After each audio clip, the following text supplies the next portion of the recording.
Good evening, ladies and gentlemen. As heads of state and government of the European Union, we've been very happy to welcome the US President, Mr. George Bush, to the heart of the European institutions. And once again, I would like to thank him for this visit and for the fact that he has taken the initiative of coming to Europe so soon after his inauguration for his second term as President of the United States. In the course of our discussions, we have touched on a whole range of issues which it is clearly impossible for me. That wasn't me, that was the microphone. A whole series of issues which we cannot summarize here.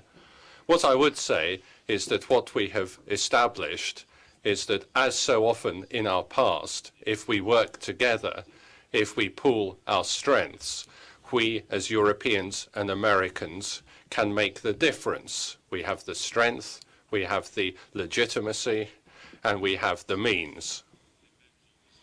Because we have the same ambitions for the world. Ambition of democracy, of freedom, of fighting together against terrorism, the ambition to end the proliferation of weapons of mass destruction. On our flags, we have the words freedom and democracy, and we recognize the obligations that result from this, the fight against poverty, the fight against underdevelopment. And so, in a very studious, constructive and friendly atmosphere, we addressed a number of issues. Middle East. We both do consider that peace prospects are better than they have been for a long time, and we are looking forward to cooperate in close partnership with the US and with other Quartet members. It is of crucial importance, we do think, to go back to the implementation of the roadmap. Gaza withdrawal opens prospect for a negotiated two-state solution as defined in this roadmap. That means that we have to make sure for Israel that peace, security and recognition by all countries in the regions are guaranteed. And that means for the Palestinians that they have the right to have a viable, democratic, independent and territorially contiguous state. As regards Iraq, we applauded the courage of the Iraqi people and the results of recent Iraqi elections as far as the outturn was concerned. We are pursuing our common engagement in Iraq. The United States and the US stand together in support of the Iraqi people. And the new Iraqi government, which will soon come into action.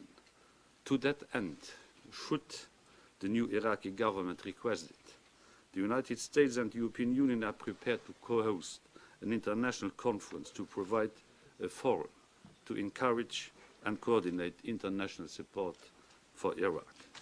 Nous avons parlé longuement.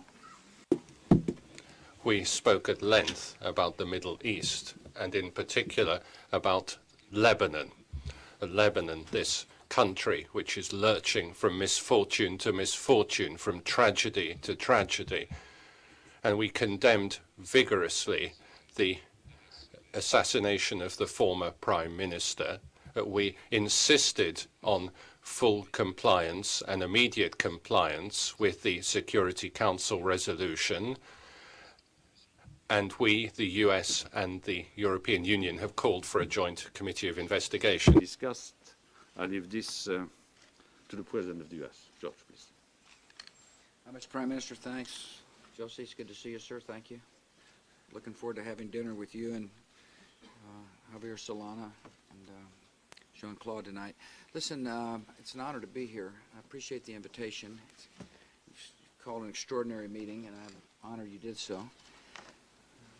My first trip after my inauguration was to Europe, and that's the way it should be, because Europe and the United States are close friends. In my talk to the leaders in the room, I started by saying this. There should be no doubt in your mind that my government and the United States wants the European project to succeed. It's in our interest that Europe be strong. It's in our interest that the European Union work out whatever differences there are and become a continued, viable, strong partner. It's in our interest for commercial reasons. We trade a lot. I talked about the need to continue trade and to work out our disputes in a sensible way. It's in our interest because the values that caused the European Union to exist in the first place, the values of human rights and human dignity and freedom, are the same values we share. And we have an opportunity to work together to spread those values. We talked about Iraq, and I appreciate the contributions and the new suggestion. I appreciate your contributions in Afghanistan. We talked about how hopeful the Middle Eastern peace situation looks. And I told the leaders that my government will be very much involved in the process. We believe peace is within reach. And therefore, want to work with the European Union to achieve that objective. We talked about aid, the need to work together to fight disease like HIV/AIDS, which we are doing and will continue to do. I brought up global warming. I said that the Kyoto debate is beyond us. As far as I'm concerned, now is the time to focus on our abilities and research and capacity to develop technologies to make the air cleaner so that our people can have the standard of living they expect at the same time that we're good stewards of the earth. So it was a very optimistic, hopeful meeting. I appreciate so very much the hospitality of the leaders.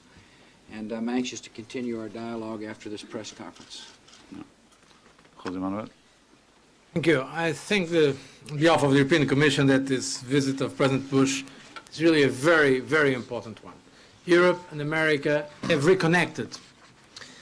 This visit has highlighted all that unites Europe and America. It has focused the eyes of the world on all that we share. I believe that the relationship between the United States and Europe is the world's strongest, most comprehensive, and strategically important partnership. The United States and United Europe, this is really the indispensable partnership. If you look at the scale of the challenges ahead, like terrorism, poverty, one thing is certain. These are not challenges that any nation can tackle alone. Europe knows that, the United States know that. Even working together, it's not sure that we will solve these problems because of their magnitude. But we must try, and I believe that together we will prevail. The reality is that the world is safer and more prosperous when Europe and America work together as global partners. Today we have had the opportunity to discuss many of the challenges on the transatlantic agenda. On the Middle East, on transatlantic trade, there is a common outlook on many fronts. I believe that the European Union and America will be very strong partners in supporting the efforts of Israel and the Palestinian Authority to move towards a lasting peace in the Middle East. We know that President Bush and America are fully engaged. There is a unique opportunity for peacemaking. The European Union and the United States are committed to continue to bring prosperity and solidarity across the broader Middle East, building on the European Union side on a decade of dialogue and assistance through the Barcelona process. On Iraq, the Commission is and will remain committed to a stable and democratic country. We will continue to offer substantial political and financial support to the process of democratic transition. And we hope that if the new Iraqi government makes a concrete proposals for joint action, we'll be ready to assist. We also have a shared commitment to development. And I agree that we must measure ourselves by results, helping countries to progress towards the Millennium Goals. We must give urgent attention to Africa. We need a quantum leap in terms of resources and policies. We'll talk later about how we can work together also to fight climate change.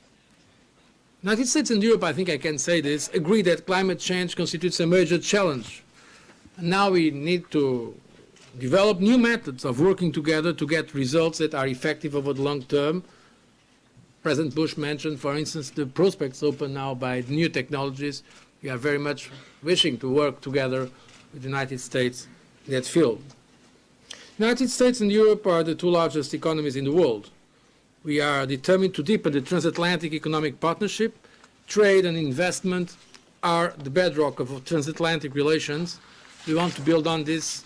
Our common objective must be to remove obstacles to transatlantic trade and investment, as well as making a success of Doha Development Round, which is a catalyst for global growth. Europe is committed to promote growth and jobs through knowledge, innovation, and opportunity. That is what the Lisbon Agenda stands for. This visit has given new life to the partnership between Europe and the United States. I believe that transatlantic relations have turned a corner. A new listening partnership is emerging. The challenge now is to turn this new spirit into reality and show the world we are able to translate it into concrete results. Thank you. So we'll take 3 or 4 questions, 2 coming from the European side, 2 from the US side. Mr. Wernicke, please.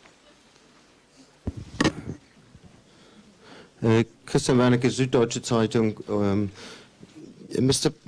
Question to US President and to the Prime Minister of Luxembourg.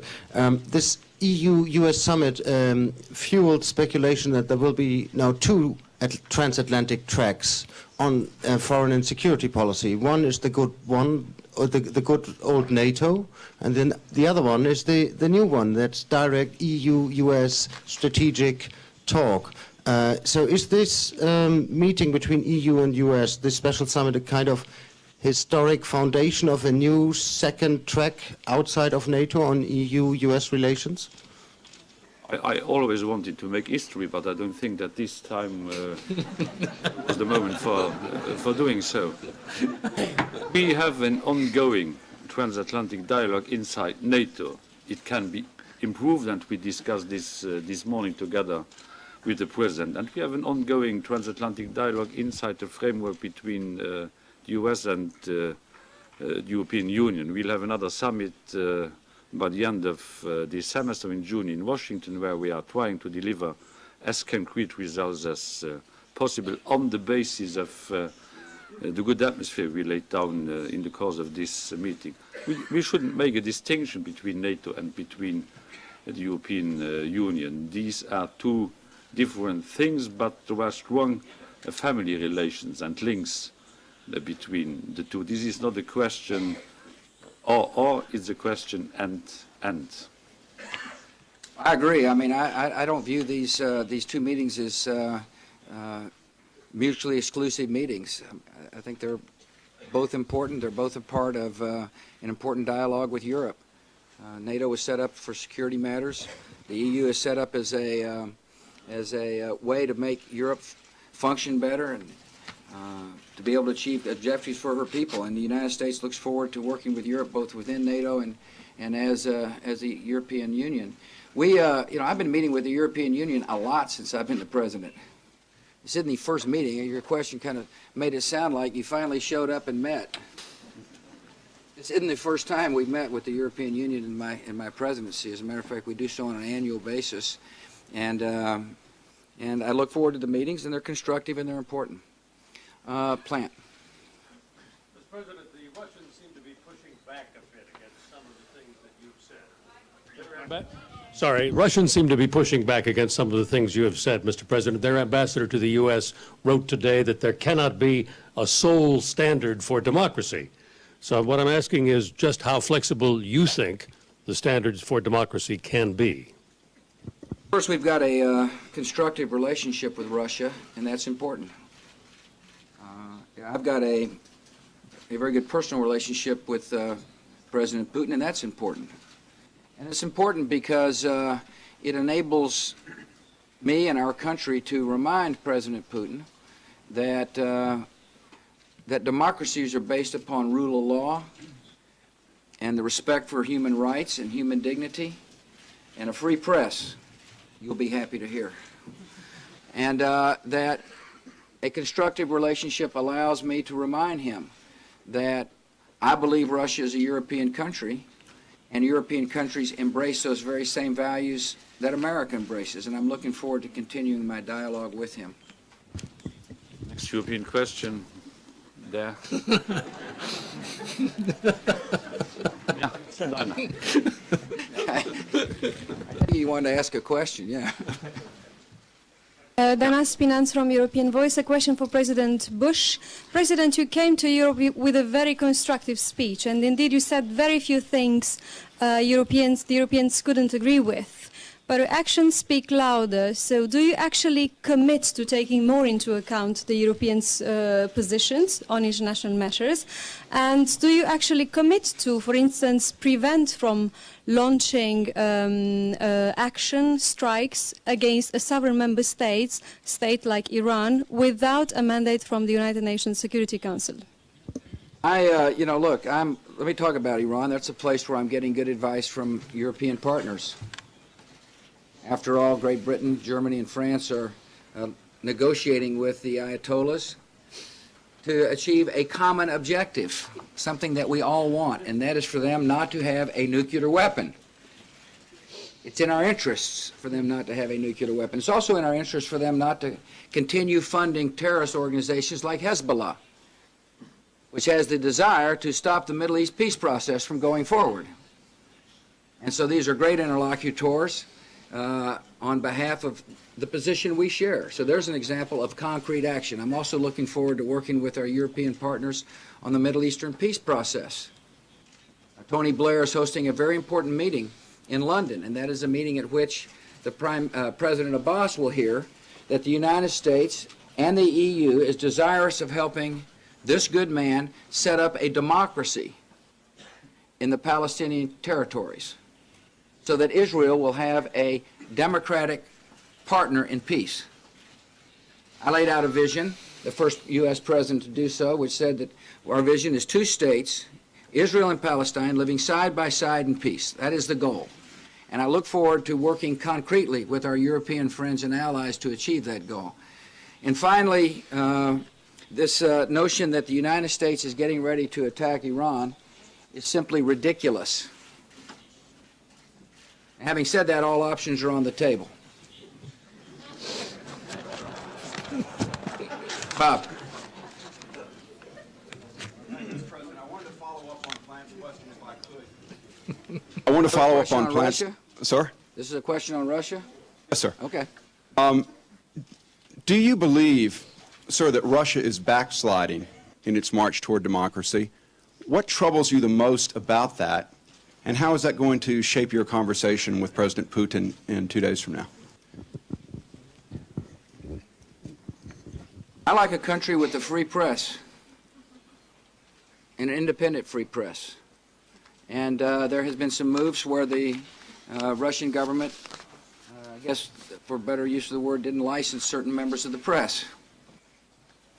I think it's very important that President Putin hear not only from me in a private way, which he will, but also hear some of the concerns I heard around the table today. There were some concerns from the Baltic nations, and I look forward to carrying their message that it's very important for President Putin to make very clear why he's made some of the decisions he's made, and as well as respect his neighbors. And I'm confident that can be done in a cordial way. It's important for us to keep a constructive relationship with Russia. We've got a lot to do together. We've got a lot of common projects that will make people more secure around the world, one of which is to make sure that nuclear stockpiles are safeguarded. I look forward to talking to him about that. But I also will remind him that the United States believes strongly in democratic values. Thank you. That was it. Thank you.